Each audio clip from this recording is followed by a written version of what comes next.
Forza 1, we had interest in Bugatti. And in Forza Motorsport 2, we approached Bugatti again.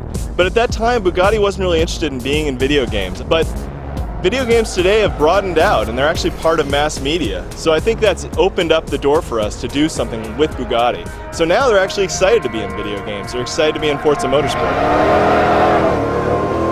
Design identifies the cars that we want to build based on how desirable they are. The Bugatti Veyron is a no-brainer. It's probably the most coveted car in the world right now.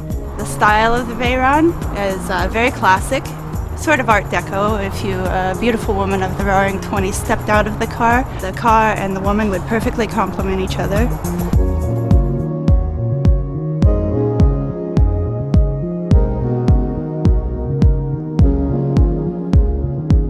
Bugatti Veyron, it's a technological masterpiece, not so much in that it made 1,000 horsepower, because that's really not that difficult to do with an 8-liter engine, but more in the sense that it's drivable as 1,000 horsepower car. An automatic gearbox that can take a 4,400 pound car and 987 horsepower and put it to the ground with all-wheel drive and not blow up, and it's got to do that for 120,000 miles.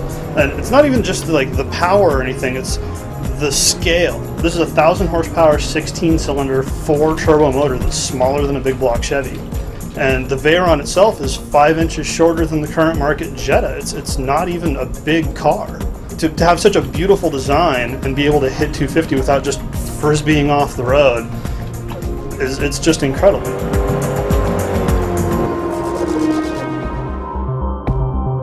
Once we've identified the car that we want, we've located it, we send a team of subject matter experts out there to either photograph the car or scan it digitally.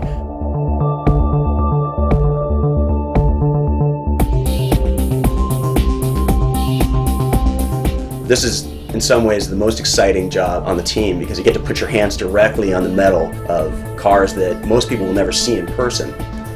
One of the new features for Forza 3 is cockpits. This presents an interesting challenge from a modeling perspective, because it's so hard to get the sense of scale from inside the cockpit and communicate that in game.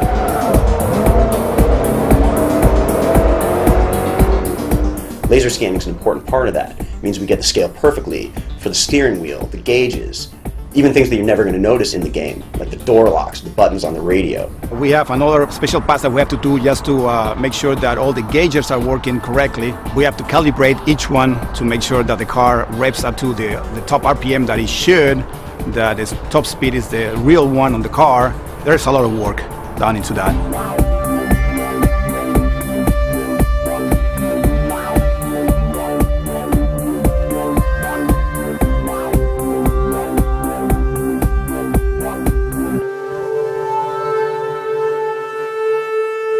The result is a super high definition mesh.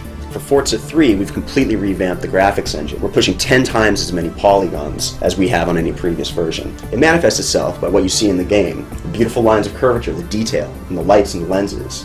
The detail in the brake rotors and calipers. They're so close to reality, they're almost indistinguishable.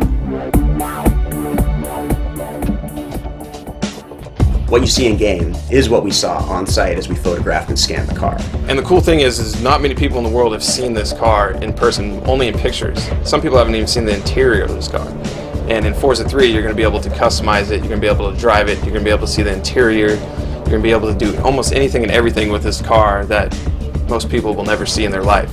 Everybody's psyched about having that car in our game. It's one of the most advanced cars in the world right now. It's something out of this world pretty much. It's amazing.